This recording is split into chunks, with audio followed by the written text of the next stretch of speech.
अस्सलामुअलैकुम वरहमतुल्लाहि वबरकातुहू। सामिन इकराम, आज 7 ज़िलक़ाइदा और 19 जून है और उधर ज़िला मुज़फ़्फ़रनगर से बड़ी खबर आ रही है कि मीरापुर असम्बली हलके से बहुजन समाज पार्टी के टिकट से इलेक्शन लड़ने वाले और जीतने वाले मौलाना जमील अहमद कासमी आज बाज़ाब्ता राष्ट्रीय लोक दल में शामिल हो गए हैं।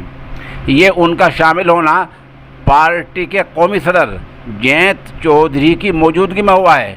ज़ेर नज़र तस्वीर में आप देख सकते हैं, एक तस्वीर में मौलाना जमील साहब जैंत चौधरी के साथ खड़े हुए हैं और दूसरी तस्वीर ग्रुप की है जिसमें हज़रत मौलाना जमील साहब और दूसरे उनके रफ़ाकार जैंत चौधरी के साथ खड़े हैं। इस खबर के लिए हम ऑल इंडिया मिल्ली काउंसिल के सहारनपुर के सदर मोहतरम मौलाना डॉक्टर अब्दुल मालिक मुक़ीसी के निहायत शुक्रगुज़ार हैं। इसके साथ साथ खबर की टनेरा फ़ोन कर तस्दीक भी कर ली गई है कि मौलाना जमील साहब कासमी आज बाज़ाब्ता बहुजन समाज पार्टी को छोड़कर राष्ट्रीय लोक दल में शामिल हो गए हैं। अब देखना यह है कि आने वाले असम्बली इंतखाबात में मौलाना को टिकट कहाँ से मिलता है।